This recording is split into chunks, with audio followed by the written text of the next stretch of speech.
আজকের এই রায় ন্যায় বিচার সবাই পাবে, কারণ উভয় পক্ষে ন্যায় বিচার হতে বঞ্চিত হবে না, আমি এইটাই মনে করি। আর ন্যায় বিচার হতে বঞ্চিত হয়, সেই ন্যায় বিচার পাওয়ার একমাত্র জায়গায় হচ্ছে হাইকোর্ট এবং সুপ্রিম কোর্ট।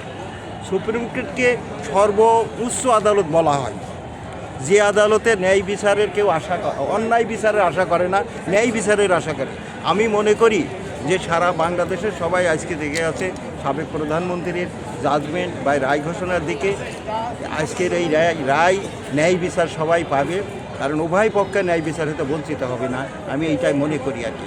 এক পক্ষ খালাস চাইবে, আর এক পক্ষে সাজা চাইবে, এইটাই নিয়ম, এইটাই সাধারণত নিয়ম। কিন্তু আদালত যেন উভয় পক্ষের চাওয়া পাওয়ার দিকে দৃষ্টি না করে তার তা শুধুমাত্র আইনের দিকে দৃষ্টি করে ন্যায় বিচার প্রতিষ্ঠিত করে, এটাই আমাদের কামনা এবং সারা বাংলাদেশের সবাই কামনা, এবং সবাই এই ন্যায় বিচারের জন্যই অপেক্ষা করছে। ধন্যবাদ। ধন্যবাদ।